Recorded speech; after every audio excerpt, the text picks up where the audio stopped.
Hello friends, welcome back to my channel. இன்றைக்கி நம்ம பார்க்க போகிறது செட்டிநாடு சிக்கன் குழம்பு தான் நம்ம பார்க்க போகிறோம். அதுக்கு நான் நாட்டுக்கோழி வாங்கியிருக்கேன்.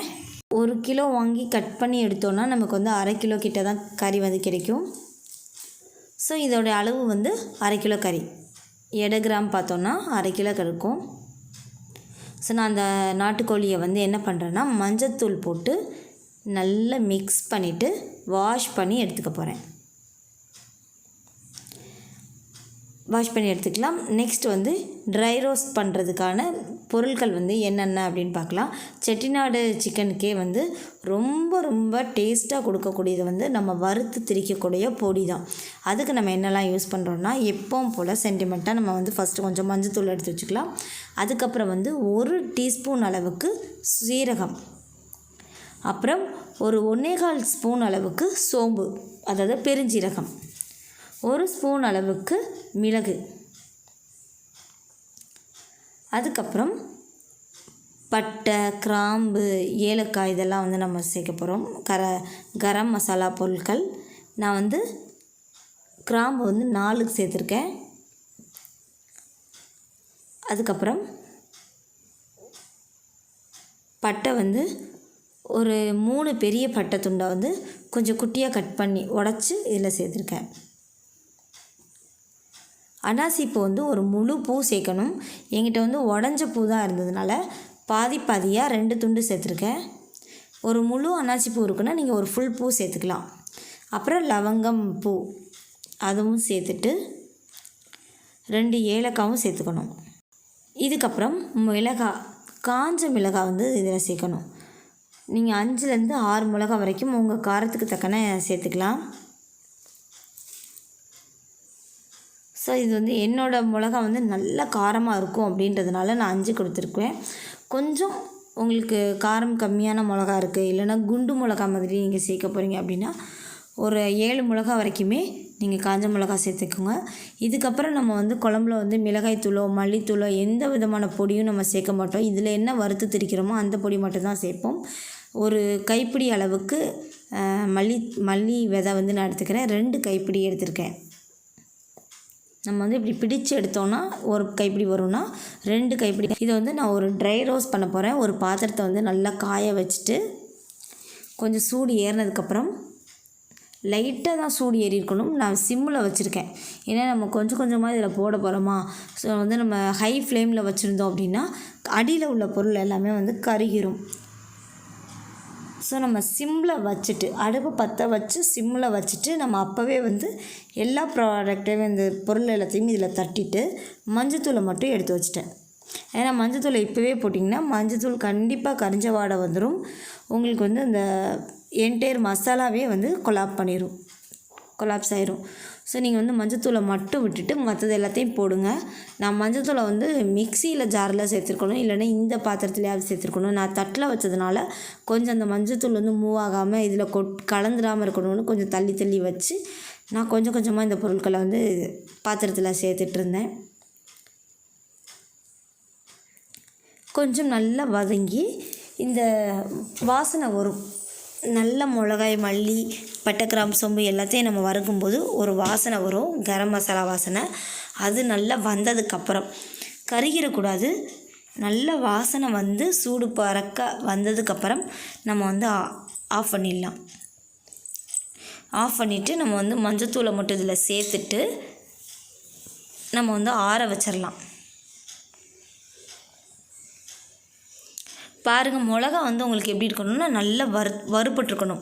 அப்போ தான் நல்லா திரிக்கவே முடியும் நமக்கு. இப்போ நான் அடுப்பை ஆஃப் பண்ண பிறகு கொஞ்சோண்டு மஞ்சத்தூளை சேர்த்து நல்லா மிக்ஸ் பண்ணிட்டு வச்சுருக்கேன். அது கொஞ்சம் ஆறட்டும். ஆறின பிறகு நம்ம அரைச்சிக்கலாம். அதுக்குள்ளே நான் சமையல் ரெடி பண்ண ஆரம்பிச்சிட்டேன். எப்பவும் போல் நம்ம எண்ணெய் ஊற்றிட்டு கொஞ்சம் சோம்பு, 2 கிராம்பு, 2-3 பட்டை போட்டு தாளித்து விட்டுட்டு, நம்ம சமையலில் எப்போவுமே முழு சோம்பு கண்டிப்பாக தாளிக்கிற இதில் இருக்கும் நான்வெஜ்ஜில். அது சோம்பு போட்டு நம்ம தாளிக்கும் போது ஒரு நல்ல ஃப்ளேவர் கிடைக்கும். யாருமே ட்ரை பண்ணதில்லை அப்படின்னா இந்த மாதிரி ட்ரை பண்ணி பாருங்கள். காரைக்குடி சமையல் மேக்ஸிமம் முழு சோம்பு போடுவாங்க. நான் வந்து 2 மீடியம் சைஸ் வெங்காயம், பெரிய வெங்காயம் தான் கட் பண்ணி வச்சுருக்கேன். நீங்கள் சின்ன வெங்காயம் கூட சேர்த்துக்கலாம். பட் என்கிட்ட அவ்வளோ சின்ன வெங்காயம் நிறைய சேர்க்குற அளவுக்கு இல்லை, கம்மியாக தான் இருந்தது. ஸோ நான் வந்து கொஞ்சம் பெரிய வெங்காயமே சேர்த்துக்கலாம் அப்படின்ட்டு மீடியம் சைஸ் பெரிய வெங்காயம் வந்து 2 வந்து குட்டி குட்டியாக கட் பண்ணி கொஞ்சம் நல்லா மிக்ஸ் பண்ணி எண்ணெயில் வதக்கி வேக விட்டுட்டேன். எண்ணெயில் நல்ல வெங்காயம் வதங்கி வந்ததுக்கப்புறம்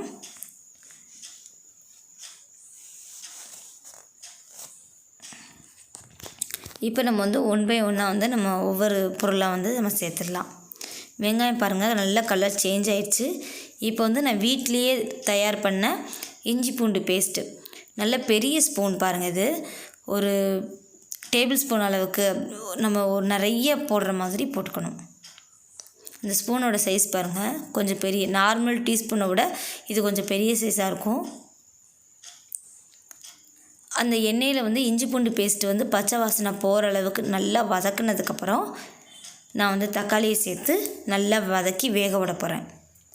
இந்த இஞ்சி பூண்டு பேஸ்ட்டு வந்து நம்ம ஆல்ரெடி எப்படி செய்யணும், எப்படி செஞ்சு ஃப்ரிட்ஜில் வச்சா கெட்டு போகாமல் இருக்கும், டேஸ்ட் மாறாமல் இருக்கும், கலர் சேஞ்ச் ஆகாமல் இருக்கும். நம்ம வந்து ஒரு 1 வீக் 2 வீக்ஸ் கழித்து நம்ம வந்து யூஸ் பண்ணும்போது கூட கலர் எப்படி சேஞ்ச் ஆகாமல் இருக்குன்றதுக்கு நான் ஏற்கனவே ஒரு வீடியோ போட்டிருக்கேன். உப்பு, எண்ணெய் இதெல்லாம் சேர்த்து தான் வந்து இஞ்சி பூண்டு அரைக்கணும் பேஸ்ட்டு. நீங்கள் எப்போவும் நம்ம வீட்டில் அரைக்கிற மாதிரி தண்ணி விட்டு அரைக்கக்கூடாது. ஸோ நீங்கள் அந்த வீடியோ பார்த்திங்கன்னா உங்களுக்கு வந்து கிளியராக புரியும். டிஸ்கிரிப்ஷன் பாக்ஸ்லேயும் ஐ கார்ட்லேயும் நான் வந்து இந்த வீடியோ கொடுக்குறேன். மிஸ் பண்ணாமல் பாருங்கள். இப்போ வந்து நல்லா வாஷ் பண்ணி வச்சுருக்கோம்ல, இந்த சிக்கன் அதில் போட்டு நல்லா எண்ணெயிலே வதக்கி விட்டுறலாம். இந்த சிக்கன் வந்து கொஞ்சம் எண்ணெயிலே வதங்கட்டும். நமக்கு பிராய்லர் சிக்கன் அளவுக்கு இதில் வந்து அவ்வளோவா தண்ணிலாம் விடாது. பிராய்லர் சிக்கனை வந்து நம்ம நல்லா எண்ணெயில் வதக்கினதுக்கப்புறம் ஒரு 10 நிமிஷத்துக்கு அப்புறம் கொஞ்சம் தண்ணி விட ஆரம்பிக்கும். அதுலேருந்து தண்ணியை வந்து கொஞ்சம் கொஞ்சமாக ரிலீஸ் பண்ண ஆரம்பிக்கும். ஸோ இந்த நாட்டுக்கோழி சிக்கனில் வந்து அந்த மாதிரிலாம் ஆகாது. ஸோ தண்ணியே வந்து இதுக்கு வெளியில் வரல. கொஞ்சம் நல்லா எண்ணெயிலே வந்து வதங்க ஆரம்பிச்சிருச்சு சிக்கனு. நல்லா வதங்கினதுக்கப்புறம் நம்ம வந்து என்ன செய்ய போகிறோம் அப்படின்னா, நம்ம ஏற்கனவே ட்ரை ரோஸ்ட் பண்ணி வச்சுருந்தோம்ல, அந்த மசாலா பொருட்கள் எல்லாத்தையும் நல்லா மிக்சியில் திரித்து எடுத்துட்டேன்.